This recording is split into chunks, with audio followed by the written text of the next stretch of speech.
what you feel. Yeah. All right. Any questions? Any uh, doubts? Yeah. Anything? Yeah. Any comments? Please go ahead and ask. You could unmute and ask, I think, since we are still a small group. I have a question. Yes, Binoy, go ahead. So, Dr. Jamila, thank you for your session. It's quite informative. Thank you, I mean, Vinay. in terms of burnout, when do you know that you need to quit and move on? When do you know that you need to quit and move on? Yeah. Okay. Well, it would depend, right? Why you have to question as to why you want to quit and move on. If you're quitting because of these reasons that you're burnt out, then you can first try to see whether there is a chance to correct the situation. Because, if it is because of an increased workload, if you're being asked to do things without any control over it, if these are the reasons, you may be able to talk to someone and say that, look, I would like to continue working here, but perhaps the workload is too much. Maybe you need to hire somebody else, or I will work from this hour to this hour.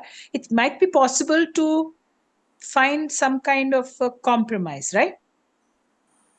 It may be possible to work out a situation which is okay for you.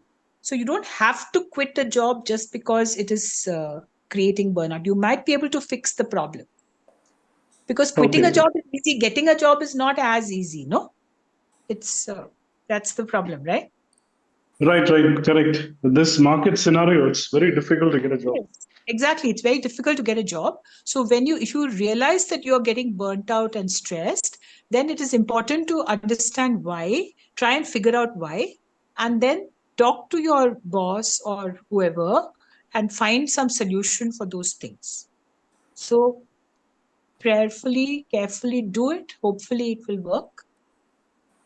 Okay. Okay. Okay. Thank you. Thank you. Right. Some of you, if you have questions to ask on a personal level, which you are not comfortable to put it out in the open forum, then you could send the question directly to Dr. Jamila on the chat or to me, and I'll read it out without your name being anonymous. So yeah, that's one of the provision we have here. Okay, there's a question on the chat. What kind of awareness can be done to prevent burnout? This is in the workplace. Could workplaces make it mandatory to have a session specifically for this? Yes, I think workplaces should have sessions on this. HR people should definitely be aware of this. And actually, anybody who is a boss should be aware of this so that they can help to prevent it. It's important because actually you lose a lot of man hours because of burnout. And a lot of our human interactions with people in offices could be a lot better, if people were not burnt out. As I said, just think of most of our interactions at government offices. Do any of us have pleasant experiences there? The bulk of experiences in government offices are a little difficult, right? And it's because of this burnout only, because of many of them are not motivated to function at a good level. So yeah, I think it is important. Correct. Yeah. To have awareness. Yeah. Any other question? Okay, so somebody has asked me this: is burnout a physical or an emotional outbreak, or a combination of both? It's a combination of both, because there is a physical exhaustion which may have come in because of the physical tiredness and the physical workload. But more than that, there is also an emotional tiredness and a mental tiredness which is coming. Similarly, the illnesses which can happen because of the stress, because of the burnout, can be physical. It's known, in fact, even heart attacks are known to occur more in people who have had burnout, so stress at the job.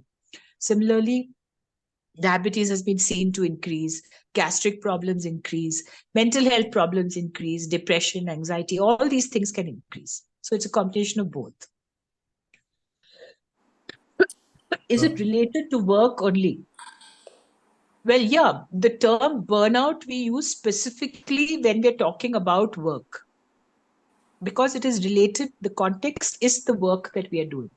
If you're talking about depression and anxiety happening otherwise in all situations with people, whatever, then it is depression or anxiety. It's a little different. Burnout in its initial stages is very different from depression in that it's very contextual. In its later stages, it may spill over and become a very general depression. Excuse me, I'm sorry. Yes. You, yeah, you could take a break for a couple So of I just get minutes. some water. Yeah, sure, sure. Yeah. Yeah. Are there any other questions? Yes, yes, there are. How do I prevent burnout while I'm preparing for my competitive studies?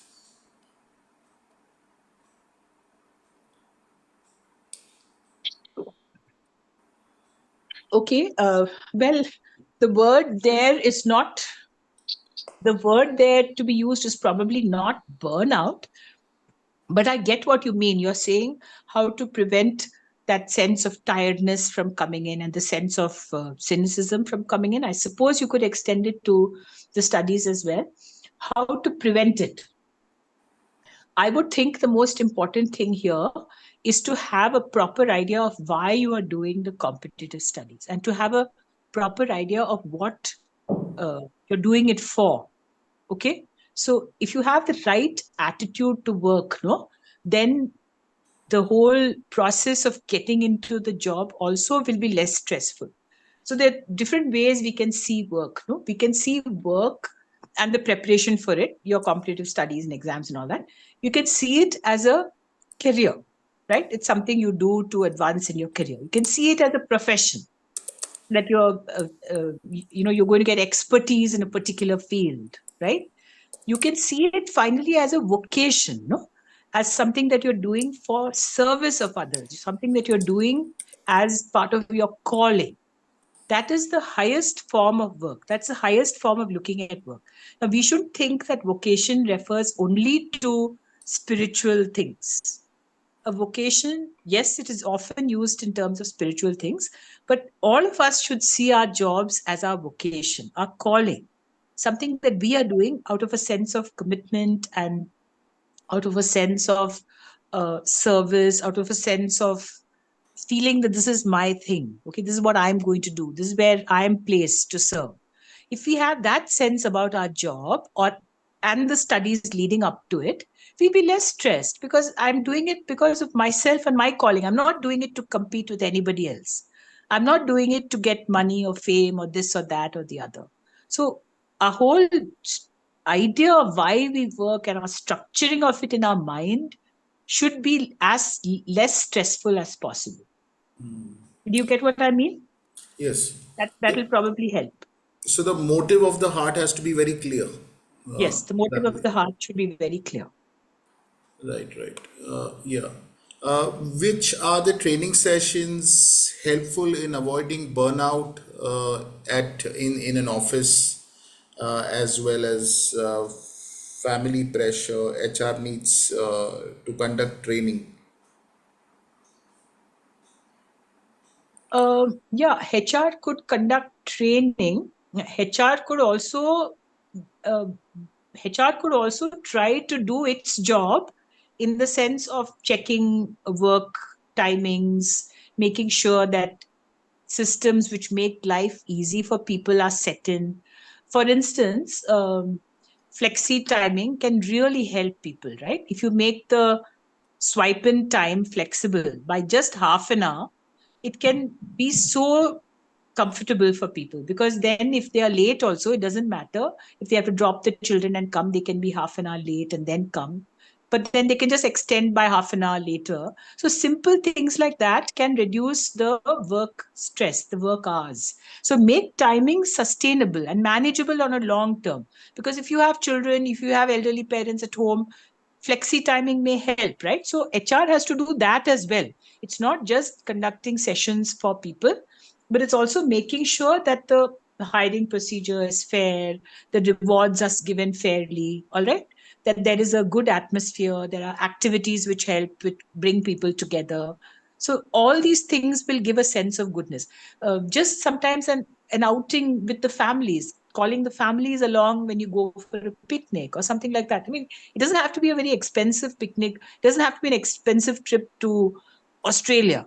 It could just be outing to Mysore. But if you take the whole family along, perhaps that would be a good thing. I mean, I don't know. What I mean is HR has to work at more than just sessions.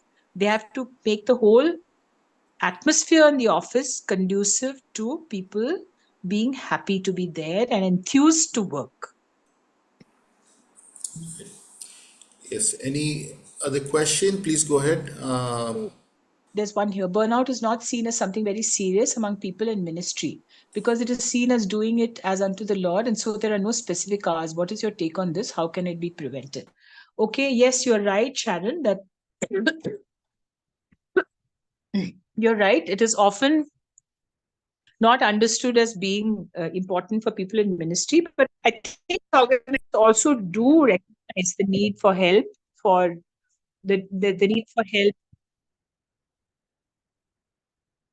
Organizations do understand the need for ministers to have a time of rest, because they insist that even if they're working on Sunday, they should take one day of the week off where they keep it for rest and relaxation, because Sunday is often the busiest day for pastors, right?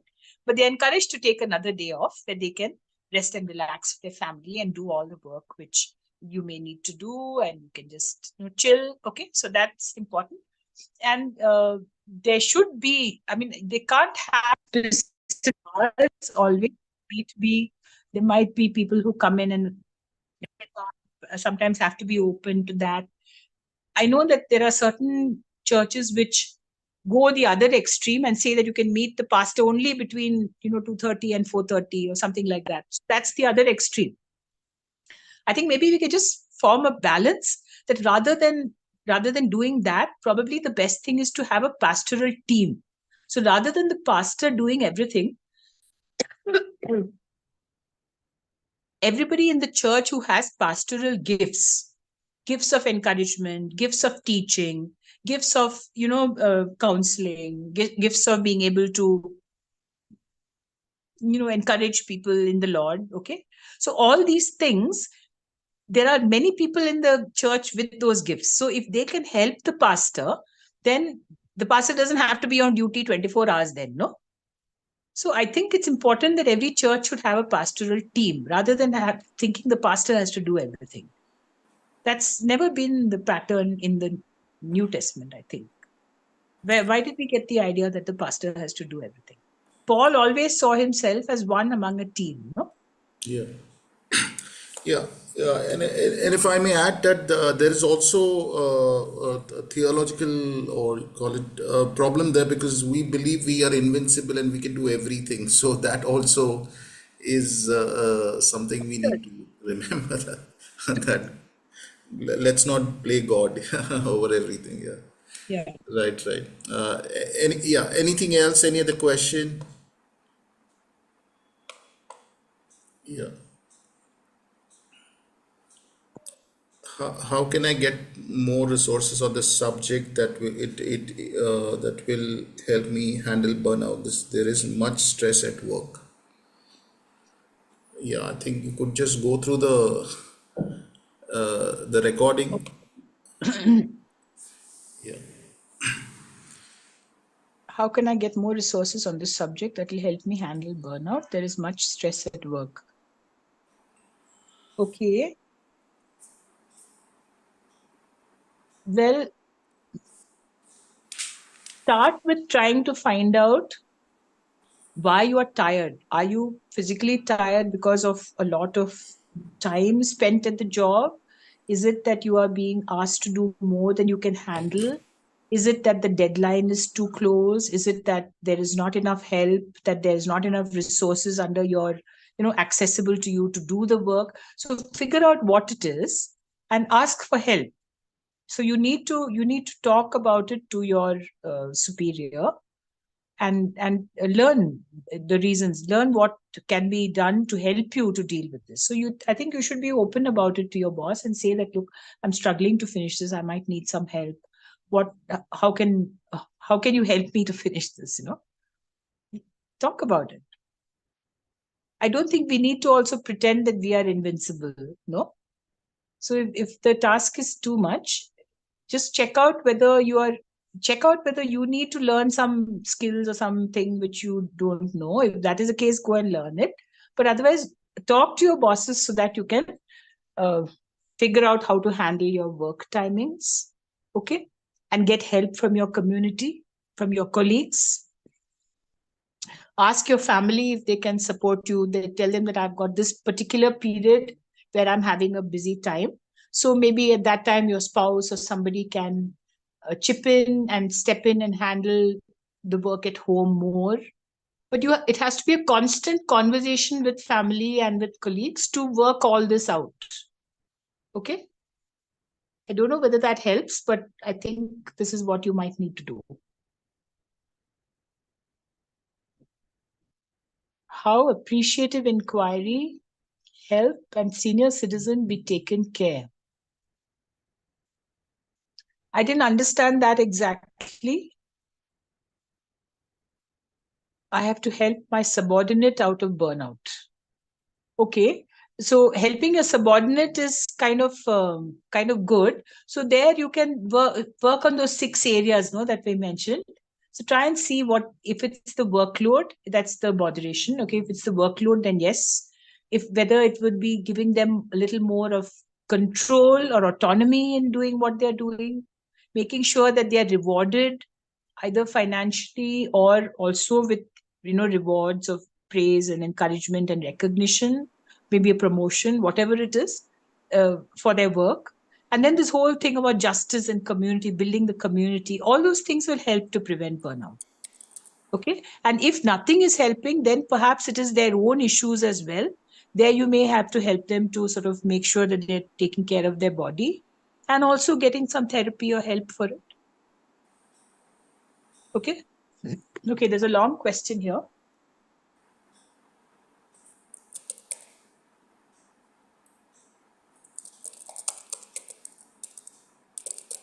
There is a belief in the evangelical or missionary circle that we have to burn out for God in reaching out to unreached or for mission work. I've been a missionary in very rural place in a cross-cultural environment for 18 years. I've been severe burnout at the end of it. I had to finally quit the work as it affected my body, mind, and soul, in addition to the trauma associated with the work. I take a sabbatical for a year. It got extended to 3 years to come out of the burnout. In addition to that, under spiritually abusive and manipulative leadership who was uncompassionate, it would be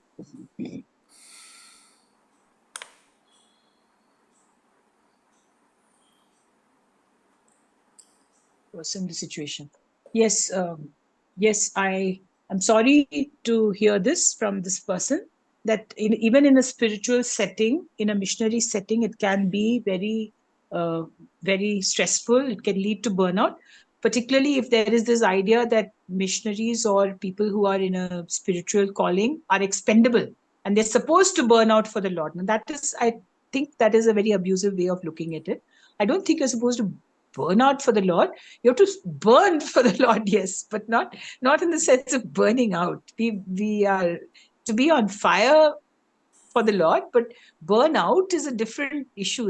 It's losing hope and becoming cynical and becoming tired and exhausted and feeling unable. That's not what the Lord wants, no? So this is definitely not okay. And yes, I'm glad that this person took a break and is able to rest and recover. And I think now you just rethink about that if you are going back to this place of your calling and you're going back to that kind of a setting, make sure that you have help, make sure that you have support from family and friends and the mission agency, make sure that you have somebody who is there to share your burden with you. Don't try and do everything by yourself. Give yourself reasonable goals and sustainable goals so that you have time for yourself and all as well. God expects us to live our lives joyfully and with family and friends and all that. No, He doesn't expect us to be working like 24 hours. That's not ever what God said. So I hope that you will be able to find a more balanced way of doing this. or doing anything that you do in future. Okay, and our blessings and prayers are with you. Nowadays, appreciative inquiry is talked about how it can be incorporated on day-to-day basis. Okay, so yeah, appreciatively inquiring is good about people's work or about people's health or whatever. Of course, that's a good thing to do, and it builds a sense of community. It builds a sense of being part of a group and others are interested in me. Sure, that is a very important thing to do, particularly for a boss or colleagues to do it to each other. And yes, senior citizens can be taken care. I suppose you're talking about your parents or somebody like that. Yeah, sure. It is not always easy when we are in very stressful work situations to be able to take care of the elderly parents. But yeah, we're going to have to find ways to figure that out. Okay. Find ways. Sometimes you might need to get help. Sometimes siblings may need to sit together and talk. Once again, this the whole idea is community, no? If siblings can sit together and talk about how we are going to take care of the elderly citizens, elderly family, the parents in the family, how we're going to share the work, rather than one person having to do all of it. That's when it leads to burnout. If one person or one sibling has to do all the care of the elderly parents, it obviously will lead to burnout, no? Because elderly parents are very difficult to care for. They need medicines, they have to be taken to the doctor, they can be emotionally dependent on us, they may get a little cranky or forgetful. So if the siblings share the task, it's so much lighter. Okay. There's one more message here. Do you think the hybrid system that has come up after COVID helped with handling burnout? Yes, that's an interesting question. I think it probably did, because to some people, but for some people it probably was also stressful. So it is a mixed blessing, I think, because they were able to travel less and they were at home. That was positive. And because they were able to spend more time sometimes with children or with spouse, that was positive. But on the other hand, you don't get to see your work colleagues that much. So it's a very isolating situation. That is not so good, because then you can't really help each other that much at a distance. So that is a disadvantage. So it had pros and cons, I think. So a hybrid system is probably good. It helps you to have the best of both worlds. And I think many organizations are allowing that now. Yeah. Have I answered all the questions? Yeah, I think so. Yes, yes. Okay, friends, is there anything else? Anyone remaining? Please go ahead and ask. It's good to clear your doubts. But I think we also do recognize the time is almost over. And so I think with that, we can close the session. Please be in touch with us. We would really like to know each of you and talk to you. And you are free to share your ideas and certain subject matters, topics we are looking for always to discuss on this forum. So we are very happy you joined today. And thank you so much, Dr. Jamila. I think you stretched yourself once again today, but despite your throat problem. So thank you so much for. Thank you. I'm sorry about that. being said. Yeah. No, it is perfectly fine. Okay, take care, everyone. That's